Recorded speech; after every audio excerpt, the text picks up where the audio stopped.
की इस वीडियो में हम कपड़े को फोल्ड करके चाक बनाना सीखेंगे। चाक बनाने के लिए हमने रफ कपड़ा लेना है, उसके ऊपर सिलाई स्टार्ट करनी है और उसके बाद एक नीट कपड़े को लेकर उसको डबल फोल्ड करना है और उसके बिल्कुल किनारे पे सुई अंदर कर देनी है और बिल्कुल किनारे पे सिलाई लगानी है। ये आप देख सकती हैं मशीन को, ये कैसे हम चला रहे हैं। ये बिल्कुल इस किनारे पे आपकी सिलाई आनी चाहिए। ये देखिए ऐसे चलाती जाए मशीन को। अब एक किनारे की सिलाई लग चुकी है, अब दूसरी फोल्ड करके दोबारा उसको हमने नीडल अंदर करके इस तरीके से पहले आहिस्ते से हाथ के साथ नीडल को चलाना है और फिर बाद में मशीन को चलाना है।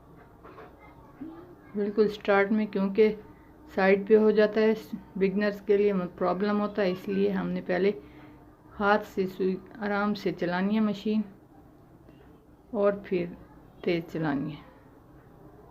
ये देखें, ये हमने चारों तरफ से सिलाइयाँ लगा ली हैं। अब हम इसकी दूसरी तरफ से लगाएंगे। अब ये बाहर किनारे की साइड पे सिलाई लगाएंगे। ये बिल्कुल नीडल कॉर्नर में अंदर कर देनी है और मशीन को चला देना है।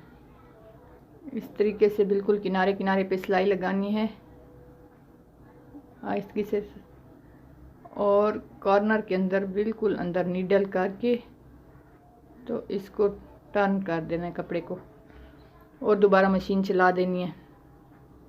इसी तरीके से आपके कॉर्नर सही बनेंगे और आपको प्रैक्टिस भी हो जाएगी।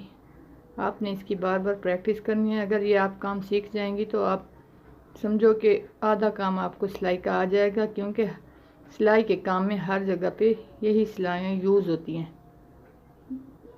जब ये आपको अच्छे तरीके से किनारे वाली सिलाई आ जाएगी तो आप बहुत जल्द काम सीख जाएंगी। ये देखिए, ये दोबारा उसी तरीके से आपने नीडल अंदर करनी है और कपड़े को टर्न करना है।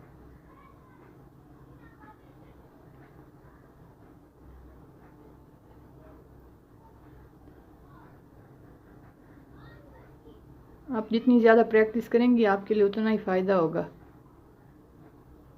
ये एक्स्ट्रा थ्रेड को कट कर देना है हमने और ये देखेंगे हमारी सिलाइयाँ लग चुकी हैं। ये कैसी लगी आपको आज की वीडियो? आप अगर काम पूरा मुकम्मल सीखना चाहती हैं तो हमें फॉलो कीजिएगा, हमारे साथ जुड़े रहें। Thanks for watching. अल्लाह हाफिज़।